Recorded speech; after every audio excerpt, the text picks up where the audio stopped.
जय गुरु जी। शुक्राना गुरु जी। सारी संगत को जय गुरु जी।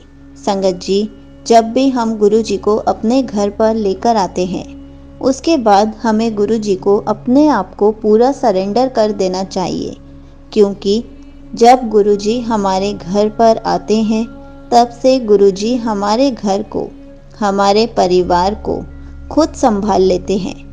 हमें गुरु जी पर आंख बंद करके भरोसा रखना चाहिए, क्योंकि गुरु जी के होते हुए हमारे घर का कोई भी नुकसान नहीं हो सकता। हमारे परिवार का कोई भी सदस्य मुश्किलों में नहीं पड़ सकता। इसी पर एक आंटी जी का सत्संग सुनते हैं, जिसमें उन्होंने बहुत अच्छे से बताया है कि जब से गुरु जी उनके घर आए हैं, गुरु जी ने उनके घर को कैसे संभाल रखा है। तो चलिए आंटी जी का सत्संग सुनते हैं। जय गुरु जी। शुक्राना गुरु जी। अनंतम अनंतम शुक्राना मेरे गुरुपा। लख लख शुक्राना गुरु जी। संगत जी, सारी संगत को कोटि कोटि प्रणाम। मैं आगे भी अपने सत्संग शेयर कर चुकी हूँ अलग अलग चैनल पे। तो इस बार जो भी गुरुपा मेरे से बुलवाएंगे मैं वही बोलूँगी। जय गुरु जी। शुक्राना गुरु जी। शुक्राना आंटी जी का, जो हमारे सत्संग शेयर करती हैं, बहुत अच्छी सेवा करती हैं। आंटी जी, आप जो स्वरूप की सेवा कर रही हैं, गुरु जी आपको इसी तरह ब्लेस करते रहें और आप संगत की सेवा करती रहें। आप बहुत अच्छा काम कर रही हैं। आंटी जी ने मुझे भी गुरु जी का स्वरूप भेजे हैं। एक बड़ा स्वरूप है और एक छोटा स्वरूप है। तो मैं बहुत देर से तड़प रही थी कि गुरुपा मेरे घर पे आए, विराजमान हों। तो मैंने पहले भी आंटी जी ने जो स्वरूप की सेवा शुरू की थी तो उसमें भी फॉर्म फिल किया था, पर संगत जी जैसे गुरु जी को जब आना होता है तभी आते हैं। तो उस टाइम पे मेरे घर पे कंस्ट्रक्शन चल रही थी। आपने पिछले सत्संग में मैंने शेयर किया था। तो उस टाइम मैं मंदिर छोटा बनवाना चाहती थी। वैसे तो हमारे घर में संगत जी ऊपर बड़ा कमरा मंदिर बना हुआ है। हम लोग सिख फैमिली से बिलोंग करते हैं, तो मैंने गुरु ग्रंथ साहिब की सेंचियाँ भी रखी हुई हैं वहाँ पे। सब गुरुओं की फ़ोटो भी रखी हुई हैं। तो मेरी जो सासू माँ है वो अमृत छका हुआ है, उन्होंने, ससुर ने भी। तो वो, उनको नहीं पता है कि मैं गुरुजी को मानती हूँ। तो मेरे को यही होता था कि मैं जब गुरुजी का स्वरूप घर पे लाऊंगी तो कैसे लाऊंगी, क्योंकि वो अपने धर्म को वो मानती हैं, तो वो किसी दूसरे गुरु को नहीं मानेंगी। तो इसलिए मुझे यही टेंशन रहती थी। पर मैं दिलो जान से गुरुजी को, मेरा शुरू से ही मैं सब धर्मों के आगे शीश झुकाती हूँ, मंदिर भी जाती हूँ। तो गुरुपा से मेरा रिश्ता जो है बहुत पुराना है, ये गुरुजी ही जानते हैं। क्योंकि मैं शिव जी की भक्त थी, तो हर वक्त ओम नमः शिवाय का जाप भी करती थी। तो मुझे स्वरूप घर में रखने का बहुत टेंशन रहती थी कि मैं लाना तो चाहती थी पर कैसे रखूँगी। तो हमारे घर में कंस्ट्रक्शन चल रही थी, तो आंटी जी ने, मतलब जब मैंने फॉर्म फिल किया था तो वो सही समय नहीं था गुरुजी ने इसलिए आने, घर पे आने का। तो गुरुजी ने उस टाइम पे मतलब नहीं आए। तो फिर मैंने अपने हस्बैंड को बोल के एक छोटा सा मंदिर घर में बनवा लिया नीचे। अब मेरा पोर्शन नीचे है, तो मेरे सास ससुर ऊपर रहते हैं। तो मेरे हस्बैंड को पता है कि मैं गुरुजी को मानती हूँ।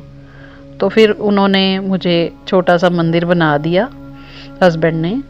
तो गुरुपा फिर मुझे आंटी जी ने सेवा के लिए बोला कि मैं आपके घर में स्वरूप की सेवा करूँगी, आपको स्वरूप भेजूँगी। तो मैं बहुत खुश हुई। तो आंटी जी ने मुझे स्वरूप भेजा है पिछले महीने। तो गुरुपा के भी मैसेज आ रहे थे कि मैं तेरे घर आ रहा हूँ तेरे दुख दूर करन, तो मेरे स्वागत की तैयारी कर। तो मेरे घर पे स्वरूप आते आते संगत जी 10 दिन लग गए। तो मतलब जैसे ही आने का टाइम हुआ तो जैसे गुरुजी के मैसेज आने शुरू हो गए कि मैं तेरे घर आ रहा हाँ, तू फुल्लां दी तैयारी स्वागत दी, मेरे स्वागत ਲਈ फुल्लां दी तैयारी इंतजाम कर लै। तो मैंने हस्बैंड को बोला कि आजकल में बस स्वरूप आने वाला है गुरुपा का, तो बस आप ना फ्लावर्स रोजेस जो है मुझे ला देना। तो हस्बैंड रात को स्वरूप आने से पहले फूल ले आए। गेंदे के फूल भी थे और उसमें गुलाब के फूल भी थे। तो मैं बड़ी खुश हुई, तो मैंने रात को मंदिर में रख दिए फूल। तो सुबह उठ के जैसे ही मतलब मैं हस्बैंड गए तो मेरे को पोस्ट ऑफिस से मतलब पोस्टमैन देने आ गया गुरुजी का स्वरूप। तो मैं बड़ी खुश हुई कि शुक्र है गुरुजी के आने से पहले घर में फूल तो आ गए। तो फिर मैंने मतलब फूलों से गुरुजी का स्वागत किया। तो जैसा स्वरूप मतलब मैंने ऐसे मांगा नहीं था कि मुझे ये स्वरूप चाहिए, या मांगना भी नहीं चाहिए, गुरुजी की इच्छा है वो जिस मर्जी रूप में आए। तो पर मेरे को ये रहता था कि इस फ्रंट मतलब जैसे फ्रंट लुक जैसे गुरुजी मेरे को देख रहे हैं तो बात ऐसे लगता है जैसे मेरे से बातें कर रहे हैं। तो ये मेरी इच्छा थी, तो गुरुपा ने वो मेरी पूरी की, मतलब मन ही मन था मेरे। तो गुरुजी ने सामने से जैसे येलो रंग के चोले में मुझे दर्शन दिए, और एक छोटे स्वरूप में भी जैसे वाइट और ब्लैक कलर का उन्होंने पहन रखा है चोला, तो वो भी फ्रंट से देख रहे हैं सामने से। तो दोनों स्वरूप बड़े ही प्यारे हैं, गुरुजी के तो सारे ही स्वरूप बड़े प्यारे हैं। तो शुक्राना गुरुपा, आप इस घर को अपना समझे, इस घर में आप विराजमान हुए तो मेरे मन की इच्छा पूरी की। आंटी जी आपका भी बहुत बहुत शुक्राना। तो संगत जी मैंने गुरुजी के आगे अपने बच्चे के लिए अरदास लगा रखी है। तो जब वो मेरी अरदास गुरुजी पूरी कर देंगे तो मैं उसके सत्संग जो है वो तो मैं बाद में शेयर करूँगी। तो संगत जी मैंने अपने पिछले सत्संग में बताया था कि हमारे घर में कंस्ट्रक्शन चल रही थी, तो मेरी सासू माँ बड़ी परेशान रहती थी कि घर में इतना खलारा डाला हुआ है ये वो मैं अपना पिछला सत्संग शेयर कर चुकी हूँ। तो हमारे घर में मेरी एक ननद है जो कि एबनॉर्मल है, तो वो बूढ़ी हो चुकी है, मतलब 55 इयर्स की है। तो वो ना सुनती है ना बोलती है। तो अब 6 महीने से वो बेड पे है, वो गिर गई है। तो मेरी सास उसको संभालती है, जब मेरी सास नहीं रहती तो फिर मैं देखती हूँ उसको। तो वो मतलब एक नई प्रॉब्लम शुरू ये हो गई कि जिन दिनों में हमारे घर में कंस्ट्रक्शन चल रही थी तो उस लड़की के ऊपर जैसे कोई बाहरी साया होता है, जैसे भूत प्रेत या ऐसी कोई आत्मा उसको तंग करती थी। संगत जी रात को जैसे ही 7-8 बजते थे तो वो उस कमरे में वो आत्मा आ जाती थी, तो वो तंग करती थी। तो वो बहुत चिल्लाती थी, चीखें मारती थी। तो मेरी सास जो है बहुत परेशान थी उस वजह से। तो मेरे ससुर को भी वो चीज़ें दिखाई देती थी जो रात को उसको तंग करती थी। तो जैसे कोई कभी आदमी या कोई औरत के रूप में वो आत्मा जो है उनको तंग करती थी। तो फिर वो जो चीज़ें तंग करती थी तो ससुर मेरा को भी दिखाई देती थी। ये पता नहीं अजीब सी घटनाएं हमारे घर में होनी शुरू हो गई थी। तो मैं बड़ी परेशान थी, तो घर के सारे ही परेशान थे। तो हमने बहुत कई जगह गए हम माथा टेकने के लिए, मेरे ससुर भी सास भी। तो लेकिन वो चीज़ पीछा नहीं छोड़ रही थी। लेकिन गुरुजी की ऐसी कृपा कि मैंने ना गुरुजी से अरदास लगाई कि इस मुसीबत से छुटकारा आप ही दिला सकते हो। तो जैसे ही रात के 12-1 बजते थे तो वो चीखें मारने शुरू कर देती थी। तो फिर मैं गुरुजी का नाम लेके गुरुजी का ब्रेसलेट जो था पहन के गई। तो ब्रेसलेट पहन के गई तो जैसे ही मैं संगत जी आप यकीन करिए मैं कमरे में दाखिल होती थी तो वो चीखें बंद कर देती थी और शांत हो जाती थी, जैसे कोई जिसको शांति मिल जाती थी। तो मेरी सास भी 1 बार हुआ 2 बार हुआ ये नोटिस कर रही थी कि तू जब आती है तो ये चुप हो जाती है, भी ऐसी क्या चक्कर है। तो मेरे को तो पता था कि ये सब गुरुजी की महिमा है। तो एक दिन तो मैं गुरुजी का ब्रेसलेट वहीं छोड़ आई, छुपा के रखा ही, क्योंकि उनको पता नहीं है गुरुजी के बारे में कि मैं मानती हूँ, और उनको ये बात हजम भी नहीं होनी थी, ना उन्होंने मानना था। तो फिर मैं ना एक दिन देखने के लिए छोड़ आई वहाँ पे ब्रेसलेट। तो उस रात उस लड़की ने बिल्कुल तंग नहीं किया। तो धीरे धीरे गुरुजी ने मतलब उस चीज़ से हमें छुटकारा दिलवाया। मतलब हमको हमारे गुरुद्वारा है बाबा वडभाग सिंह का, तो जिनको ऐसी कसर होती है तो लोग वहाँ पे जाते हैं। तो जैसे गुरुजी ने रास्ता दिखाया और मैं अपने ससुर को लेके वहाँ पे गई, तो वहाँ से इस चीज़ से हमें निजात मिली। अब पहले से काफ़ी कम है, मतलब पूरे उन्होंने फिर हमें तावीज़ भी दिए, तो मेरे ससुर ने भी गले में रख डाला और उस लड़की को भी हमने डाला। तो अब वो जो चीज़ें हैं वो कमरे में आती तो है, मेरे ससुर को दिखाई भी देती हैं, लेकिन वो अब कम तंग करती हैं। तो पंडित जी से भी पूछा तो उन्होंने भी यही कहा कि कोई मतलब आप पूजा पाठ कराइए या हवन कराइए। लेकिन मेरी सास ऐसा भी करने को उनका मन नहीं कर रहा था। तो वो बाबा दीप सिंह को वो मानती है, तो उन्होंने बाबा दीप सिंह की जोत जगानी शुरू कर दी। मतलब जो भी हम कर सकते थे संगत जी, हर तरफ हर जगह मतलब गए, माथा टेका जैसा किसी ने कहा। लेकिन अब वो चीज़ें डैडी को दिखाई तो देती हैं मेरे ससुर को, पर अब तंग नहीं करती हैं। तो पंडित तो ये कहते थे कि जिनका आखिरी समय नज़दीक होता है तो इसलिए वे चीज़ें दिखनी शुरू हो जाती हैं, ये साए जो है। अब जैसा भी कोई अपनी समझ के हिसाब से हर कोई कहता था, तो हम जैसा कोई कहता था हम वैसा ही कर लेते थे। पर मुझे पता है कि इन चीज़ों से मुक्ति मेरे गुरुपा ने हमें दिलाई है। शुक्राना मेरे गुरुपा, लख लख शुक्राना।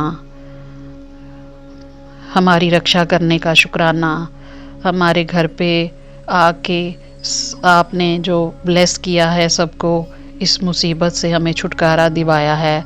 और मैं आपका कैसे शुक्राना करूं। आपका गुरुपा का मैसेज आता होता था कि मैंने तेरी मैं सारी फैमिली ਨੂੰ ब्लेस कर दिता है। तो मुझे पता है कि गुरुपा घर पे जब पहले भी थे और अब तो गुरुपा हैं घर पे विराजमान हैं। तो जब भी मैं उनको सच्चे दिल से सच्चे मन से संगत जी याद करती हूँ, तो गुरुपा उसी टाइम मेरी हर जो भी मुसीबत होती है उसको दूर करते हैं। जो भी मैं मांगती हूँ वो मुझे देते हैं। तो अगर पैसों की बात की जाए तो संगत जी मेरे साथ वो भी बहुत चमत्कार हुए हैं। मैं अब गुरुजी मतलब जो भी मैं जिस टाइम भी मांगूँ, जैसे भी जिस तरह की कोई भी बात है करूँ उनके आगे, तो बहुत जल्दी सुनते हैं गुरुपा, बहुत जल्दी। तो कुछ बातें हैं जो मैं बयान भी नहीं कर सकती, पर मुझे पता है मेरे पे बहुत उनकी कृपा है। मेरे अंग संग हैं, मेरी हर बात सुनते हैं, हर वक्त अपने मैसेज के रूप में या सत्संग में हिंट्स देते हैं। जो मैं उनसे पूछती हूँ मुझे उसका जवाब देते हैं, मेरी हर पल रक्षा करते हैं। मेरे घर में जो कला कलेश चल रहा था इतनी देर से, मेरी सास परेशान थी और हम पे गुस्सा निकालती रहती थी, तो उसको शांत करने वाले गुरुजी हैं। मतलब उस बच्ची को भी निजात दिलाने वाले गुरुजी हैं। तो शुक्राना मेरे गुरुपा, लख लख शुक्राना। जैसे हम पे कृपा की है, सब संगत पे अपनी कृपा बनाए रखना। सब संगत के घर पे अपना मेहर भरा हाथ रखना। इसी तरह सेवा लेते रहना। गुरुजी लख लख शुक्राना। आंटी जी जो सेवा कर रही हैं उनका भी बहुत बहुत शुक्राना। जो मेरा सत्संग शेयर करेंगी उनका लख लख शुक्राना। संगत, सारी संगत को जय गुरुजी। गुरुजी सब संगत पे कृपा बनाए रखना। जय गुरुजी, शुक्राना गुरुजी। अब मैं अपने सत्संग को यहीं विराम देती हूँ। जय गुरुजी, शुक्राना गुरुजी, अनंतम अनंतम शुक्राना। Thank you so much aunty ji. आपने अपना सत्संग पूरे गुरु परिवार के साथ शेयर किया। आपने बहुत अच्छे से बताया कि जब से गुरुजी आपके घर आए हैं, कैसे गुरुजी आपके घर को संभाल के रख रहे हैं, कैसे आपके परिवार के कष्ट कटा रहे हैं, कैसे आपके परिवार पर अपनी दया बरसा रहे हैं और आपका ख्याल रख रहे हैं। संगत जी, ये बात बिल्कुल सच है। जैसे ही हम गुरु जी के गुरु परिवार का हिस्सा बन जाते हैं, गुरु जी हमारा बहुत ख्याल रखते हैं। गुरु जी हमारे ऊपर कोई भी मुश्किल नहीं आने देते। अगर कभी कोई मुश्किल आती है तो वो बहुत छोटी कर आती है और गुरु जी उसको पार करने का भी रास्ता खुद ही बताते हैं कि इस मुश्किल से कैसे निपटना है। जय गुरु जी, शुक्राना गुरु जी।